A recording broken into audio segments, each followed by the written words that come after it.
hali zote za maisha, magonjwa, ndoa kuchelewa, umasikini, njaa, krizi, kazi hazitembee, kazi ya mafikiri ya kila aina. Yesu, ukaongee wa mwisho katika ukuu wa mamlaka yako. Acha tukusikilize kupitia mjumbe uliyempaka, nasi tunashangilia ukubwa wako kwa jina la Yesu Kristo. Amen. Maana sisi ni wafanyakazi pamoja na Mungu. Ninyi ni shamba la Mungu. Ninyi ni jengo la Mungu. Kwa kadiri ya neema ya Mungu niliyopewa, sawa sawa mjenga mkubwa mwenye akili. Niliweka msingi na mtu mwingine anajenga juu yake. Lakini kila mtu aangalie namna anavyojenga juu yake. Maana mtu hawezi kuweka msingi mwingine ila ule uliokwisha kuwekwa yeye, Yesu Kristo. Lakini kama mtu akijenga juu ya msingi huu, dhahabu au fedha au mawe ya bei kubwa au miti au nyasi au majani, kazi ya kila mtu itaonekana wazi, kwa sababu siku ile itaionesha, kwa sababu itafunuliwa na moto. Kujenga juu ya msingi wa kweli. Tueleze ya kwamba maisha ya kanisa, maisha ya Wakristo ni habari ya kujenga juu ya msingi. Maisha yako, maisha yangu, maisha yetu ya kila siku iko maisha ya kujenga tu. Ni maisha ya kujenga, ya kujenga, ya kujenga.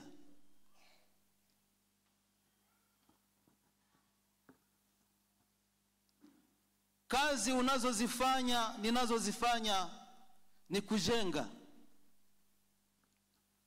Kuamini Kristo kuwa Bwana na Mwokozi ni kujenga.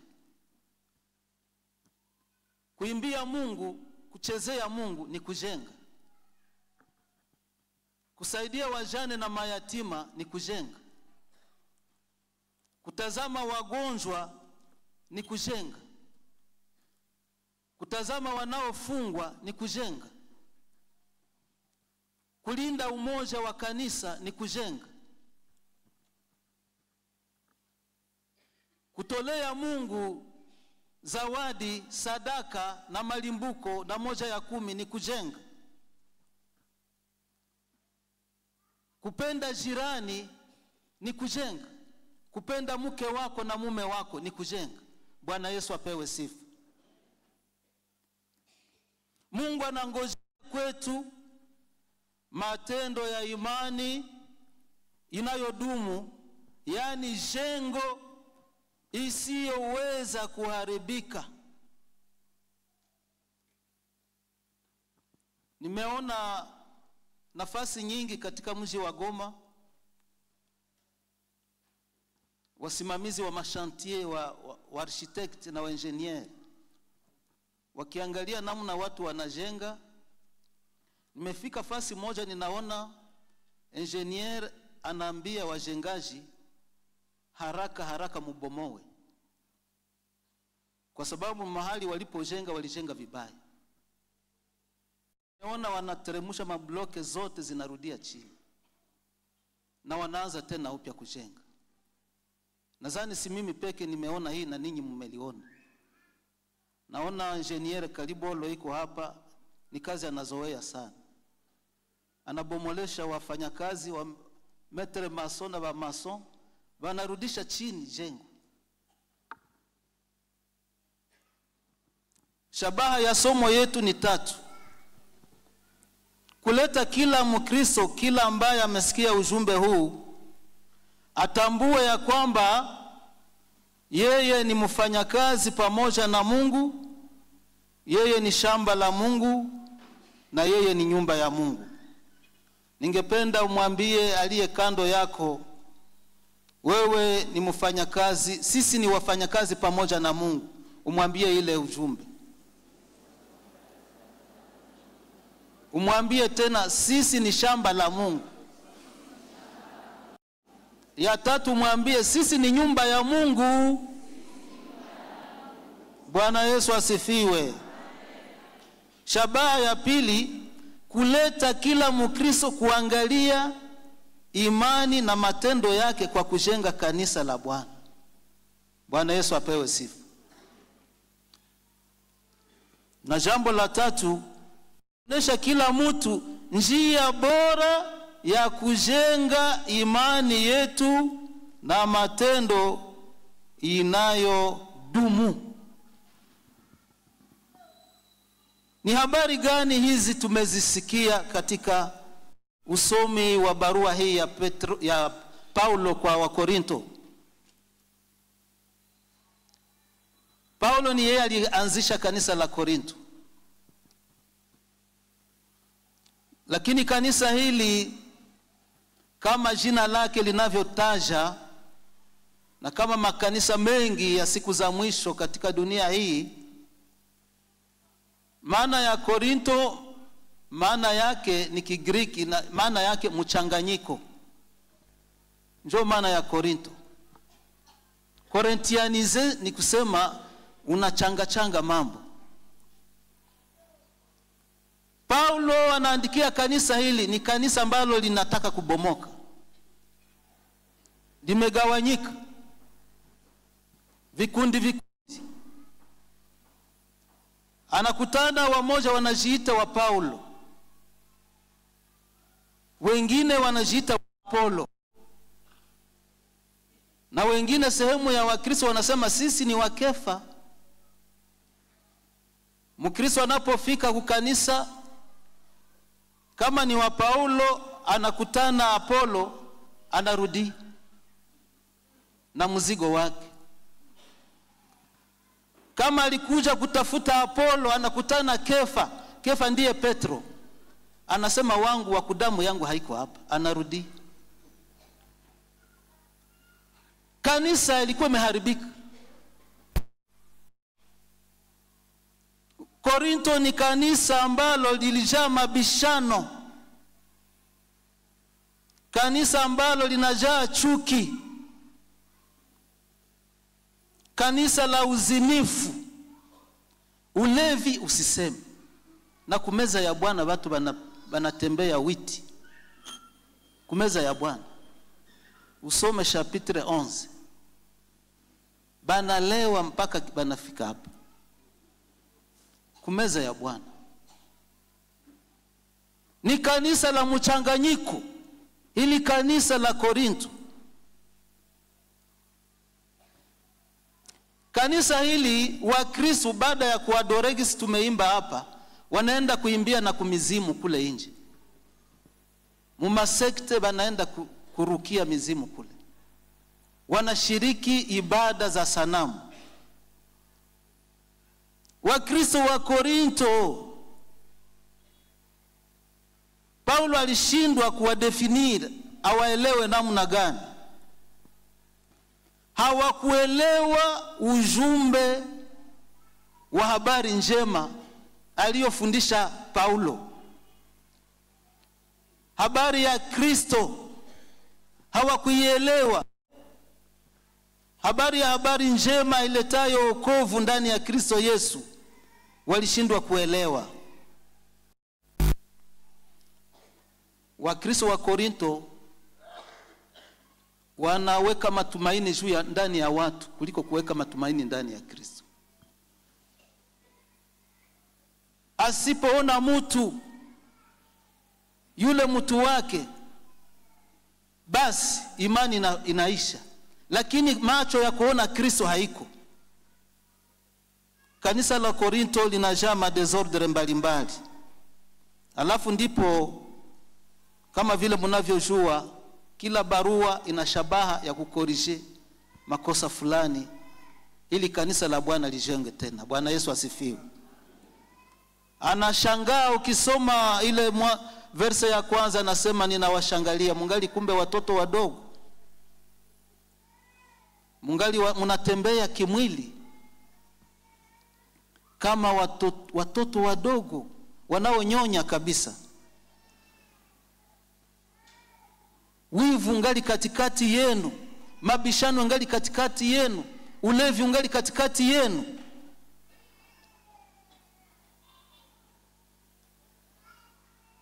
Niwaambie kwamba katika ujumbe huu tutasema tu juu ya mambo matatu na tunamaliza.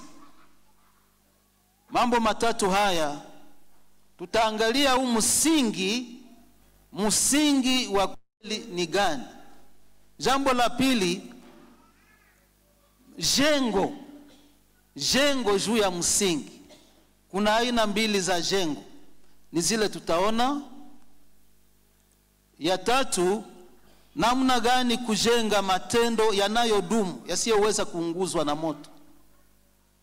Na tutafanya application, tunamaliza message yetu. Bwana Yesu asifiwe.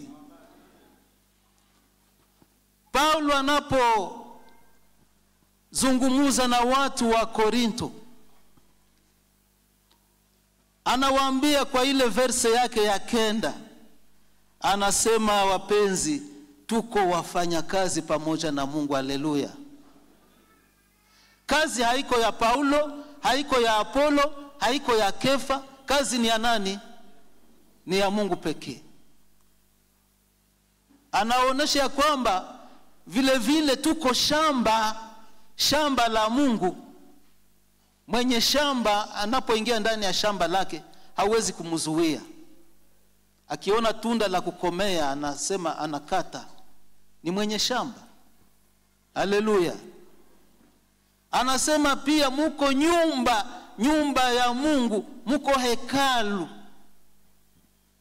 Guvernema ya mbinguni inaishi ndani yenu. Bwana Yesu asifiwe. Alafu anasema mimi niko architect, mjenga mkubwa. Niliweka msingi na mwingine akajenga juu yake. Lakini kuna msingi ambao uliwekwa tayari, na ule msingi ni Kristo Yesu.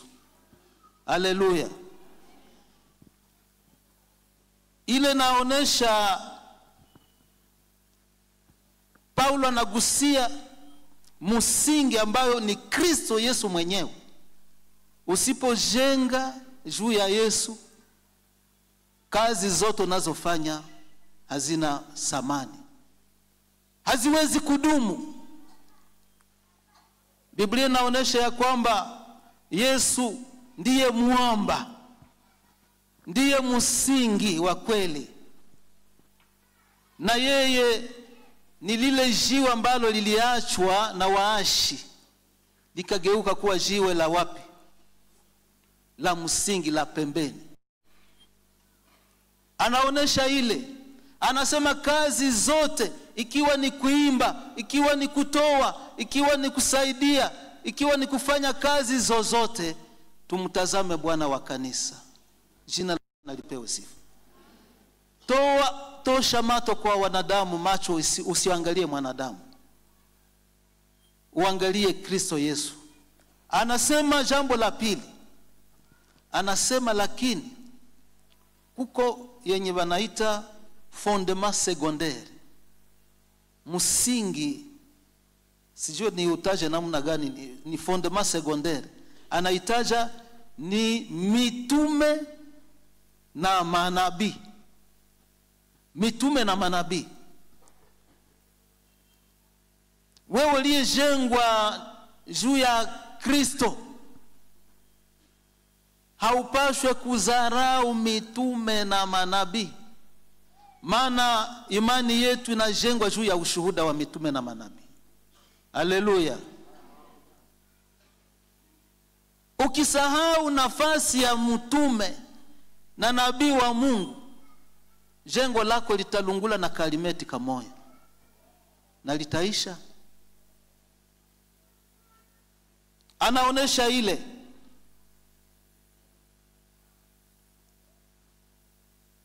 nafasi yetu katika jengo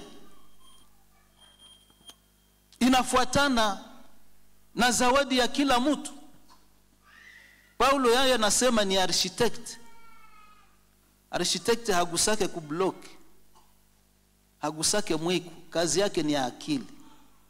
Bwana Yesu asifiwe. Ni kupanga, anachunguza kazi. Wengine ni wa maître maçon, wengine ni banabaita ba main d'œuvre, ba boy maçon.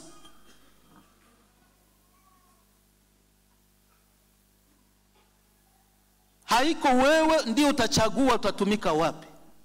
Ni Kristo mwenyewe atakuweka kwa kazi yake. Bwana Yesu asifiwe. Wamoja wanachanga sima, wengine wanaleta jiwe, wengine wanasogeza kufuatana na gisi mwenye chantier iko na wapanga, ambaye ni mjenga mkubwa, anajua zawadi ya kila mtu. Haleluya.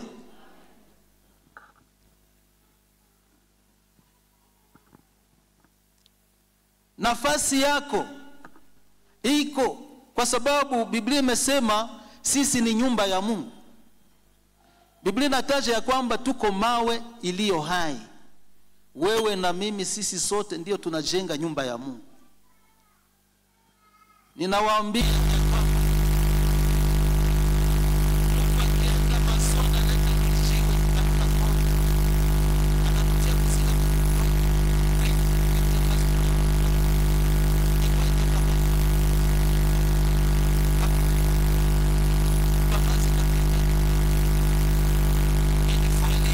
jiwe lipite kwenye zingine zilipitaka ipate nini? Forma yake. Alafu inapowekwa kwa msingi kwa kujenga, nyumba inasimama bien. Ikiwa kuna fujo ndani ya makanisa, kwa sababu kuna mawe ambayo yamejengwa ingali na mashimo, haikutangulia iende ikatwe vizuri. Na nafasi ya kukatia lijiwe ni Golgotha. Bwana Yesu asifiwe. Watu wasiookoka ni wao wanaleta matatizo ndani ya kanisa. Katika kazi ya Mungu, katika kwaya wanavuruga kwaya. Karibu kwaya imalizike, kikundi ya maombi na sambaratikana, kila kitu kinaharibika. Karibu unyumba uishe. Mwanandoa mmoja hakuokoka, anatamaliza bunyumba yake.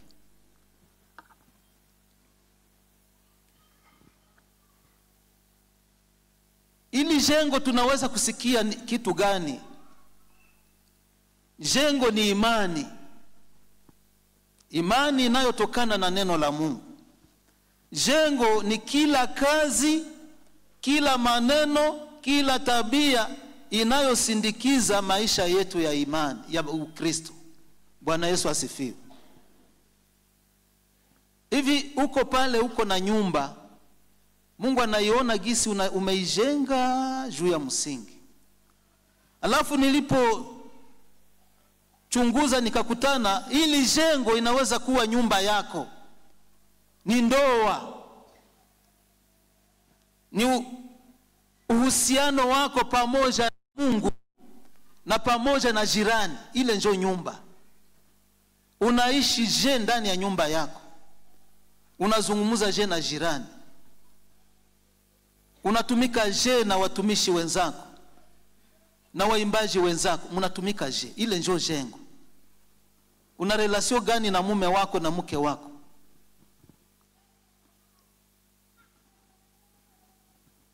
Alafu kuna kamba 7 ambazo zinafunga, ni koloni za ile nyumba ya Mungu. Na zile kamba 7 ambazo tunaziita pilier, ni kwamba ili jengo limoja linaitwa mwili wa Kristo. Ni mwili mmoja, haiko mbili.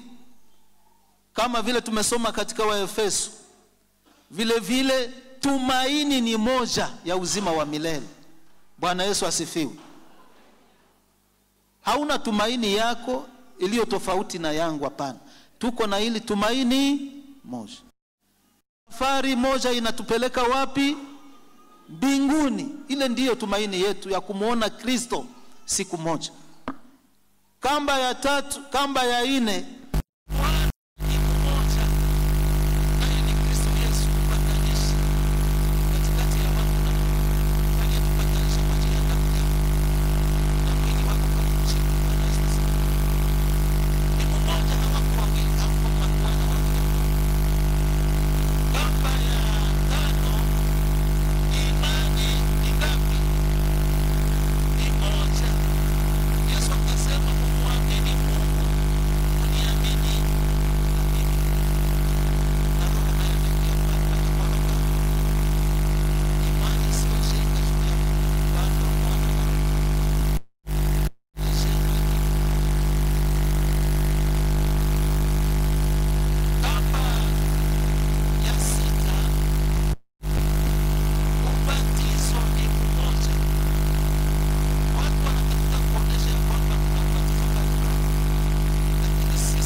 ni yeye anatuongoza, ni yeye anatusaidia, anatupa nguvu, anatupa vipawa. Ni Roho wa Mungu, na kuna Mungu mmoja aliye baba ya wote, aliye yote, ndani ya yote, na katika yote iko Bwana. Tumshangilie kwanza huyu baba. Sasa wakati unatafuta kugawa kanisa, hakuna mabwana wawili, ni mmoja. Hakuna wa Paulo, hakuna wa Kefa, hakuna wa Apolo. Bwana Yesu asifiwe. Utazamie Kristo pekee, Kristo, na utazamie ule msingi ambao ni wa manabii na mitume. Usizarau ile nivu. Wakati nimesoma, nimekutana jengo ziko mbili. Mimi namna Mungu alinifunulia, niliona jengo ziko mbili. Watu wanajenga kwa aina mbili. Kwa ile verset 12, urudie pale utashangaa. Ile materiele watu wanajengesha iko amo sorte mbili. Lakini kama mtu akijenga juu ya msingi huu na dhahabu au fedha au mawe ya bei kubwa, mimi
ufuate vizuri. Ni mfupa lakini ni neno tamu sana. Na wakati wanajenga, Biblia inaonyesha kwamba nyumba za mbinguni ni nyumba za dhahabu, nyumba za kumerameta, za kuangarangara. Mungu akupe neema akuingizake mu nyumba ya dhahabu.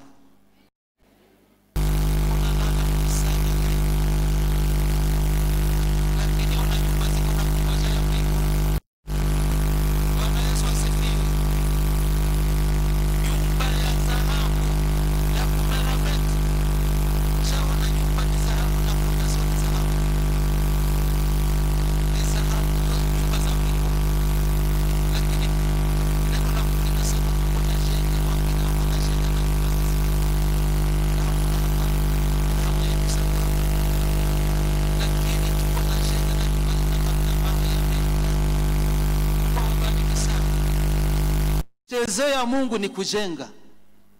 Bwana Yesu asifiwe. Kuleta simani kujenga.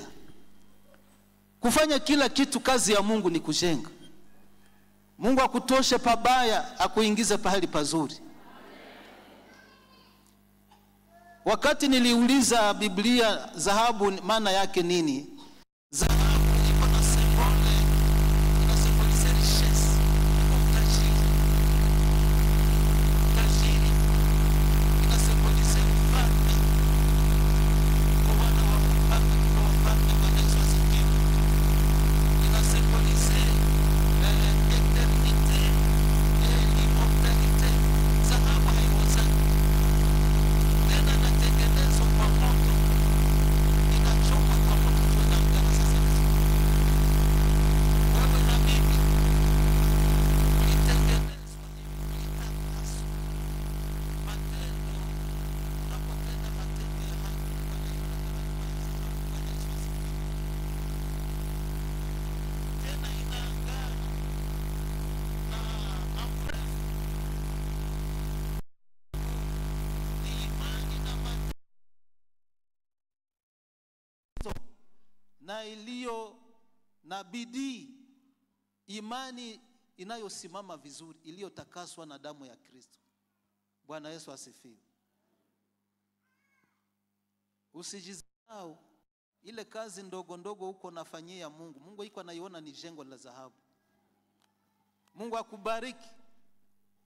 Tutaona mfano ya watu ambao waliweza kujenga juu ya msingi na dhahabu. Katika Biblia yote, Biblia inawaonesha Abeli, hata kama alikufa leo tungali na mtaji. Bwana Yesu asifiwe. Sini sadaka yake njoo ilimuuaka. Kutolea Mungu bana mumaliza ndugu yake wa damu.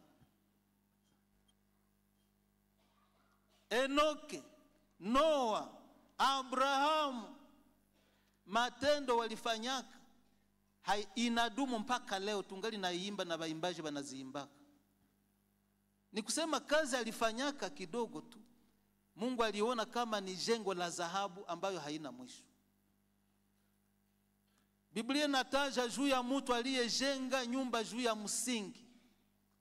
Biblia inataja juu ya mwanamke alikuwa mwanamke mwenye dhambi, lakini aliangukia miguu ya nani? Ya Yesu, na akamwanga chupa ya marashi. Nilifanya uchunguzi nikakutana ni dadake na Lazaro. Njoo aliangukaka vile munyumba ya Petro le lepre, akamwangika chini. Alikuwa une femme de mauvaise vie, lakini alitubu, kuacha dhambi, kutubu, kuanguka kumiguu ya Yesu ni kujenga nyumba ya dhahabu. Bwana Yesu asifiwe. Na ile sadaka na mpaka leo tungali namutia na munyimbo. Alijenga kakitu kadogo tu. Mwanamke mjane alitoa sengi ngapi? Lakini zingali naimbwa, zinatiwa vitari hapa. Tungali tutamuimba na tutaendelea kumuimba. Si sengi mbili za nani? Wakati Mungu anapozitazama anaona ni nyumba ya dhahabu. Kazi unayofanya usijidharau, uko na jenga nyumba ya dhahabu. Mungu awabariki ninyi mnaofanya kazi, wengine wanatumika kwa siri. Mungu anaona kazi yenu si bure hapa kwa hii mlima ya Virunga. Muko na jenga dhahabu, Mungu awafanyizie mema zaidi. Wewe usiyetazamia mwanadamu, hauna upendeleo, hauna Paulo, hauna Kefa, hauna Apolo, unaona Kristo katika mambo yako yote. Mungu akutie baraka na mafuta juu ya kichwa chako.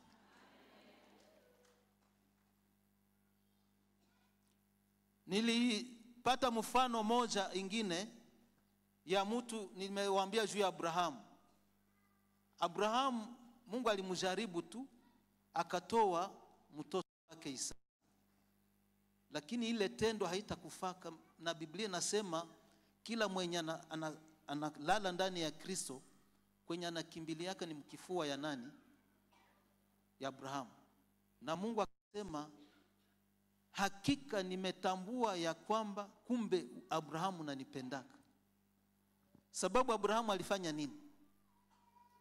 Aliponyanyua kisu karibu achinje mwanao, ndipo Mungu akasema, ndiyo Abrahamu, kumbe unanipendaka. Lakini muda mwingine wote Mungu alikuwa hayasemaka ile neno. Mungu akutendeye mema, tujue kumupatia Mungu vitu vya samani, na Mungu atakupa vitu vya samani vile vile. Bwana Yesu asifiwe. Alijaribu imani tu. Mungu anatujaribu kwa njia mbalimbali aone ya kwamba tunampenda. Lakini alishinda jaribu. Mungu iko anatujaribu kwa mwanzo ya mwaka, ase tulete ahadi, na tunaandika. Lakini tunamaliza kunguta mwaka na hatuyatia na nusu hata. Mungu atuhurumie sana. Hakutusukuma hata, lakini uliandika kwa hiari. Ulishatimiza. Mungu atuwezeshe sana. Jambo nimesema juu ya sengi mbili. Mjane, ambaye ule mjane Mungu aliona jengo lake na halitakoma. Tukamate jengo la pili. Ninakutakia mpendwa unayesikia ujumbe huu, uwe miongoni mwa wanaojenga nyumba isiyoweza kuchakaa, nyumba isiyoweza kudharauliwa, kuunguzwa na moto. Ile verse inatuonesha wajengaji wa aina ya pili. Inasema hivi: wengine wanajenga na miti au nyasi au majani. Kazi ya kila mtu itaonekana wazi, kwa sababu siku ile itaionesha, kwa sababu itafunuliwa katika moto. Ona kazi za wengine, si mimi nimeandika, ni Paulo ameandika, ni neno la Mungu. Bwana Yesu asifiwe. Uoneshe zile nyumba ambazo zimechakaa.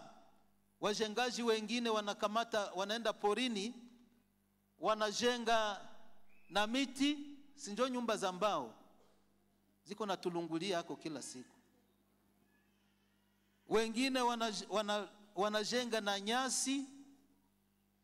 Alafu nimekosa utofauti wa nyasi na majani kama ni nini, lakini vyote nimevikombine, iko jengo moja tu. Iwe miti, iwe nyasi, iwe majani, kuko kitu cha kudumu pale. Sasa ona ule alijifurahia, akatia na karangi, akawaza iko anafanya kazi. Anawaza naye alishatumika, kumbe iko anachoka bure. Lakini si ni nyasi tu. Uende mporu kate muti, ni nyasi tu. Yote nimeikombine zile tatu, iko jengo moja. Haitatufikisha fasi. Ndiyo. Mungu akutoshe kwa hii hali ya hivi. Na wewe usiye lala muyalijiwe, Mungu atakujengea ingine. Hautadumu munyumba za mbao na manyasi, hapana. Mungu atakukumbuka. Bwana Yesu asifiwe. Dunia na kujaa kwake ni mali ya nani? Ndiyo, si tulikuwaka mwaizi zamani, tungali mwazo basi.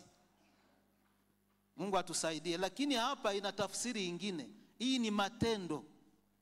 Iko matendo ya watu.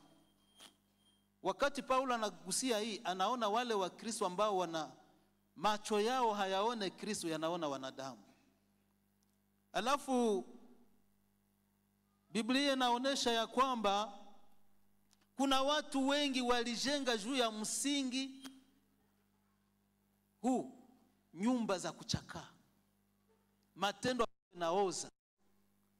Niliona Kaini, nikaona wana wa Israeli katika jangwa, wakati Musa amepanda kumulima siku 40, wanaanza kuchezea chorus mwana ndama, sanamu.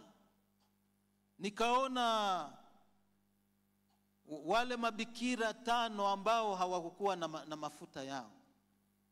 Lakini Biblia haiseme kama walikuwa wazinifu wala washerati. Juu tu ya kukosa mafuta mtu anakataliwa badi, basi anakosa ufalme wa Mungu.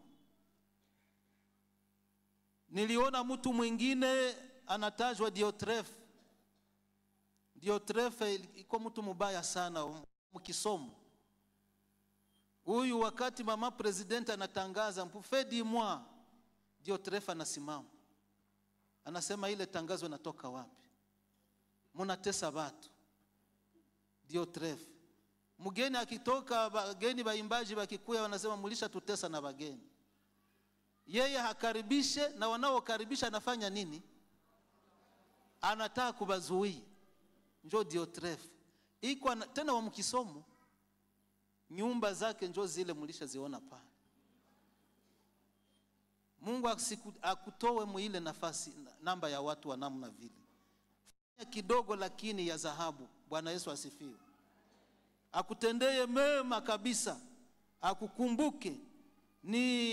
Ninaona Yuda Iskariota, ninaona Anania na Safira mke wake walijenga juu ya uongo, na wengine liste naendelea.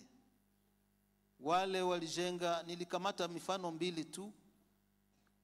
Mtu aliua ndugu yake, tena ni bamkisomo, si balitoka muibada, balienda kuabudu.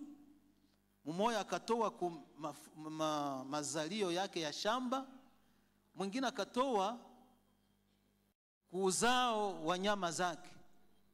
Lakini Biblia inasema Abeli alitoa uzao wa kwanza, lakini Kaini hakukamata matunda ya kwanza, hapana. Alizola tu, hakupana malimbuku. Biblia inasema haikukuwaka malimbuku. Alitoa sadaka kwa mazidio ya shamba. Labda ingelikuwa malimbuko, siamini kama Mungu angelikataa. Alikuwa alishakula ya kwanza njoo akazola kubile vya mingi. Mungu akaikataa. Lakini munaona anamfanyia nini? Na balitoka hapa kumazabao.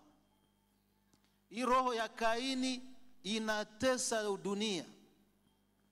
Hii roho ya Kaini njoo inatumaliza leo.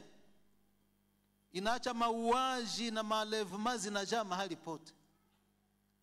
Na inaonekana na wengine wa mkisomo wa mkanisa wa Horobe wanaingia mahali ya hivi. Munakula naye, munacheka naye, lakini yeye njoo anakupania kidole. Mungu akusaidie sana. Mungu atuhurumie sana. Hii roho ya Kaini njoo inaacha watu wanauawa mchana na usiku. Mungu atuepushie mbali roho mbaya hii. Iko roho ya wivu, iko roho ya chuki, roho mbaya. Na Mungu akamwambia Kaini, ukifanya vema hautakubaliwa. Shetani jaribu inakuotea mlangoni. Ni sherti ufanye nini? Ulishinde. Alimupa predication, alimufundisha mbele ya wakati, lakini akashindwa na akaua ndugu yake. Wengine bako wanakulana maparcele munjia ya hivi. Kaparcele kamujane bana kamaliza juu ya hii roho. Bana muzishia ako nyumba juu ya hivi. Roho mbaya na ni watu wa mkanisa. Mungu atusaidie sana. Uko na jenga nyumba ambazo zitakuwa vibaya. Nilisema ndawauliza swali moja hivi. Nitawauliza ulizo, uendelee tuoneshe ile diapositive numero 26, utuoneshe hayo. Utuoneshe hayo, tuko na shite tunatafuta kumaliza somo yetu. Numero 26. Ninataka kuuliza, anayeishi mnyumba ya nyasi vile, anaweza pata neema na ya jenge ya dhahabu?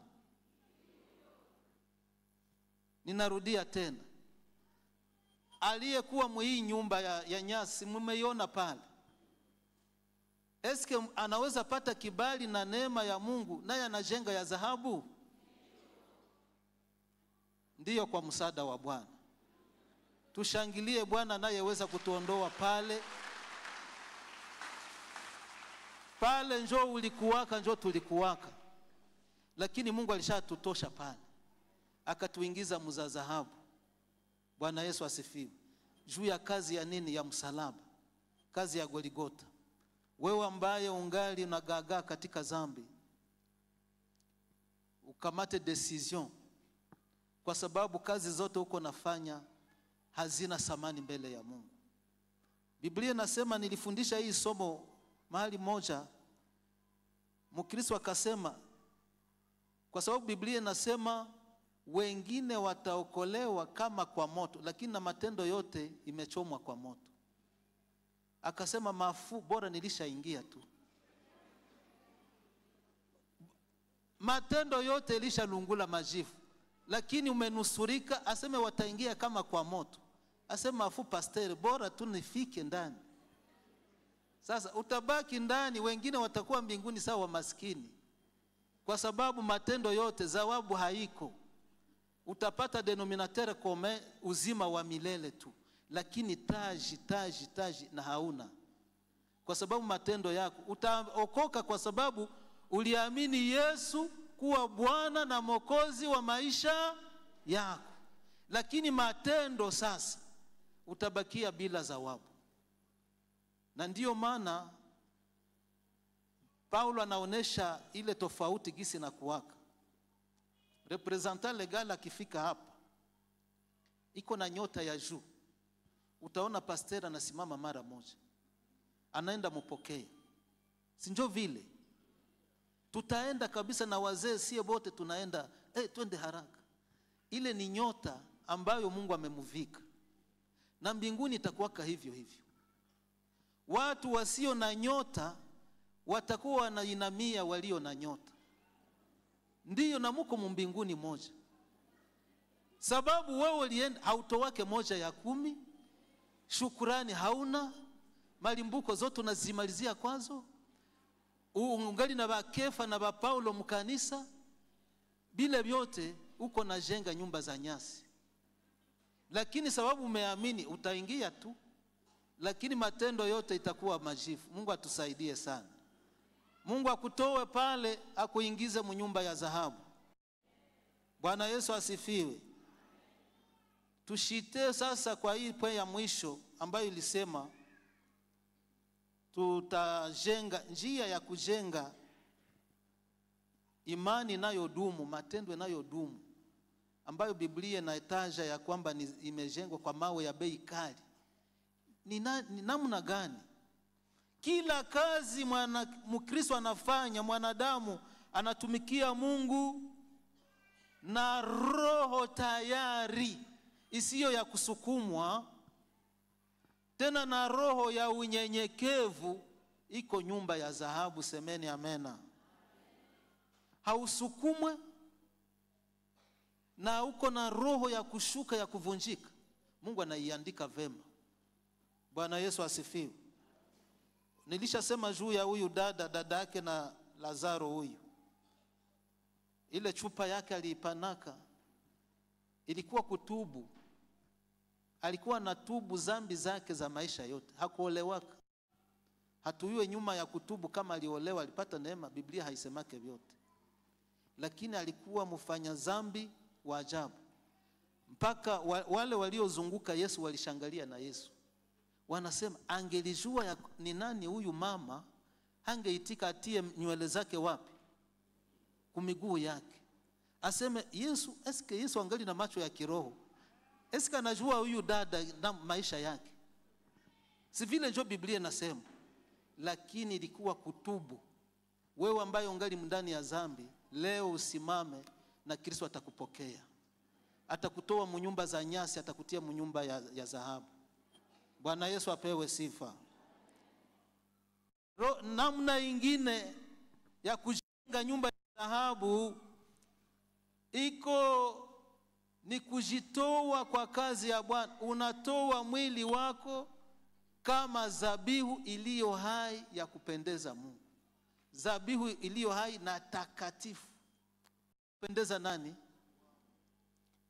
Takatifu ni kusema unajitenga na uovu. Uko natumikia Mungu. Biblia inasema un homme sage voit le mal de loin et il se cache. Mtu wa akili anaonaka ubaya huko na karibia, unakimbia. Unakimbia, usisimamie dhambi. Hawa watu ni wale ambao wanachukua kazi ya Mungu, wanaitumika vizuri. Ndugu zetu wawili hapa bako kufondation bana kazi. Bwana Yesu asifiwe. Jambo lingine ni roho ya huruma. Unapohurumia watu ambao wako na shida. Tumesikia mmoja wetu nyumba yake imeunguzwa, yote imekuwa majifu na iko hospitali. Hivi pale iko na ngoya asikie kwetu Virunga. Eske wanajua hii habari? Eske wanajua kama nyumba yangu melungula na valize zote na manguo zote na kila kitu? Eske bangali bako wananikumbuka, wananiombea? Haiko anajiuliza vile? Na wengine. Jambo lingine ni kwamba tunajenga nyumba ya dhahabu kwa matendo tunayotendea Mungu kwa kumtukuza, sio kutukuza wanadamu. Bwana Yesu asifiwe. Unapofanya, ukisoma Colossians 3:17 inasema hata ikiwa ni kila kazi, iwe kukula, iwe kuimba, iwe kufanya chochote, ikile ufanyacho ukifanye kwa utukufu wa nani?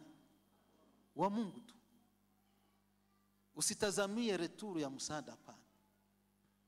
Tendea mtu wa jamaa bila kuangalia atakurudishia hapana. Saidia muhitaji bila kungoja, umtukuze Mungu kwa ajili ya ile, utaona matokeo. Na uko na jenga za dhahabu.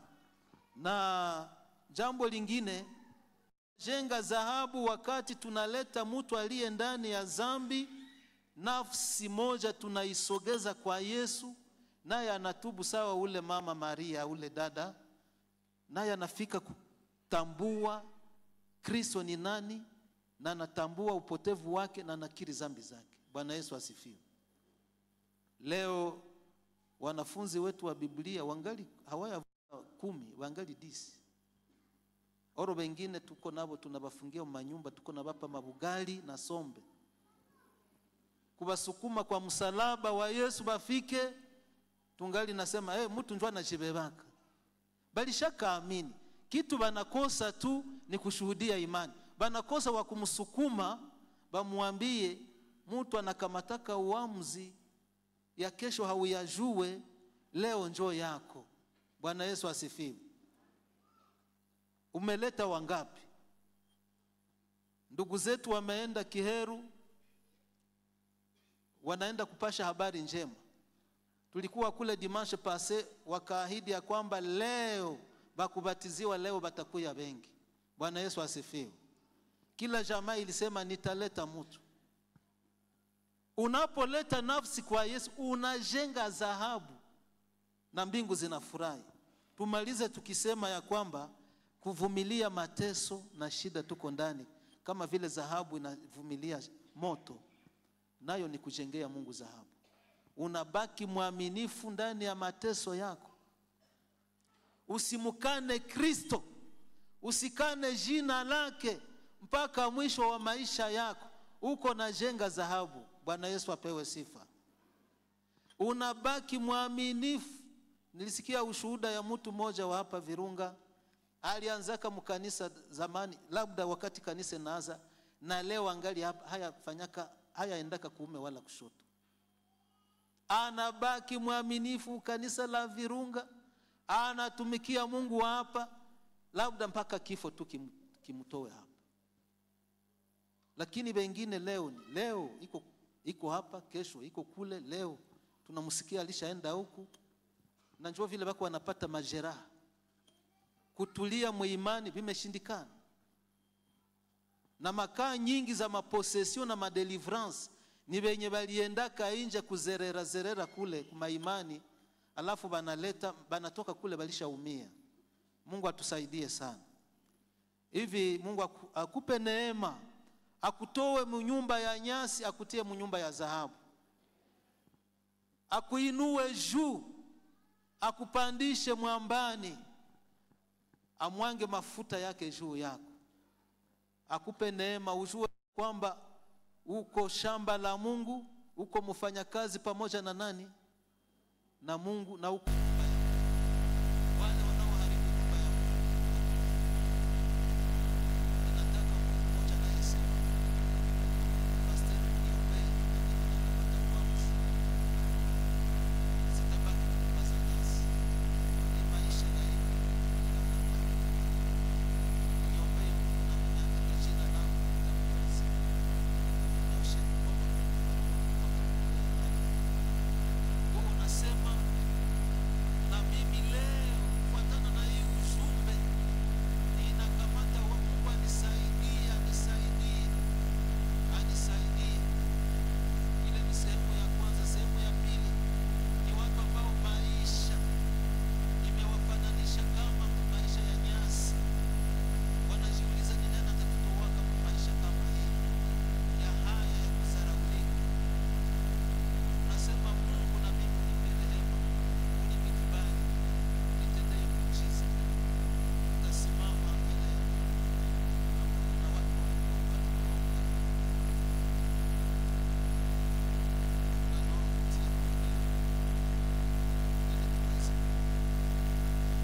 Tunakusubiri mpendwa. Wewe ambaye unasema na mimi niombee watumishi wa Mungu. Wakati binti alikuja kumiguu ya Yesu, hakuboyaka matangazo hata, lakini alifika tu, akishaona uzito wa maisha yake, akasema pana, nisheti niende kwa Yesu aliye msingi wa kweli, aliyejiwe na pembeni, ambalo litupwa na wajengaji, lakini limekuwa jiwe na msingi, aweze kukupa msaada, nipumzishe. Mama uko wapi? Dada uko wapi? Tupate ukuombea mchana wa leo. Asante, tuchapie Bwana makofi kwa ajili ya dada. Amen. Sogea mbele za Mungu. Karibu sana. Usikufe haya. Usione wanadamu, usione sura za watu. Ona Kristo juu ya msalaba aliyekufa kwa ajili yako na kwa ajili yako. Ufike mbele zake tu. Mwambie Mungu, nitoe maisha haya mabovu, niweke mahali pazuri. Ninachoka, ninaumia, ninasumbuka, siku za kutosha nimeteswa, na mimi unifungue. Sitaki niwe kama Wakorinto, unitoe kwa ile hali, na mimi nipate kupokea kibali mbele zako. Mimi nataka ushirika na wewe, ewe Roho. Mimi nataka ushirika na wewe, Roho. Mimi nataka ushirika na wewe, Tunakungoja ewe Roho. Mimi nataka ushirika na wewe, Usirudie na mzigo Roho. wako. Nataka Usirudie na shida yako. ushirika na wewe, Usirudie na taabu yako. ewe Roho. Mimi nataka ushirika na wewe, Roho. Karibu sana. Mimi Asante. nataka ushirika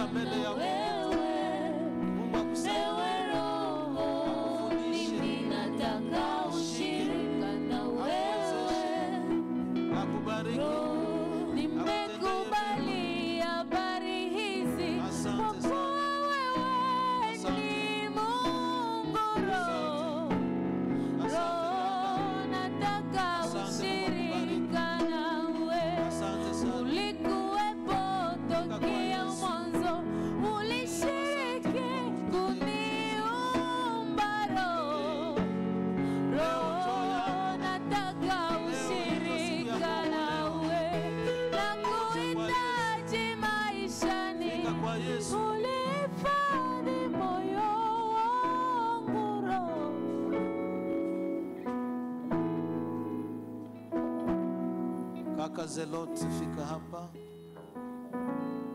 pate kuombea wapendwa mbele za Mungu.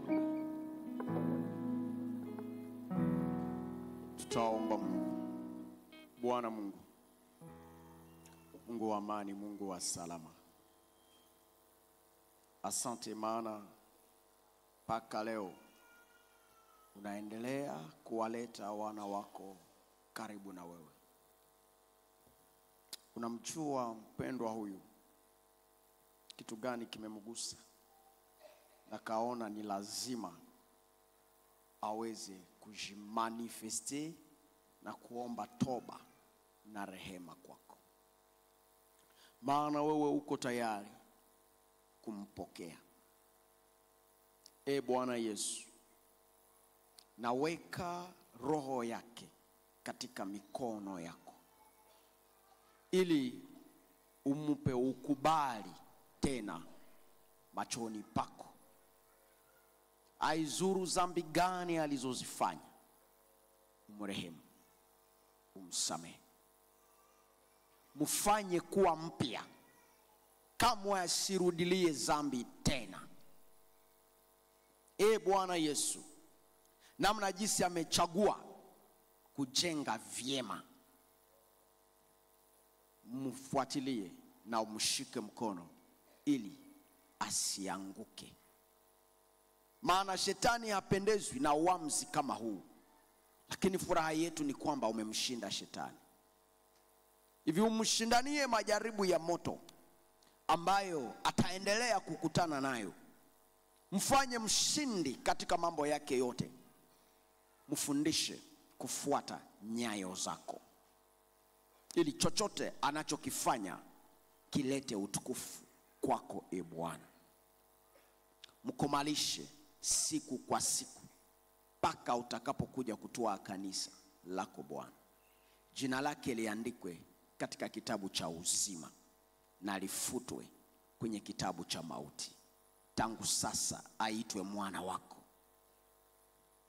katika jina la Bwana Mwokozi Kristo Yesu. Amen.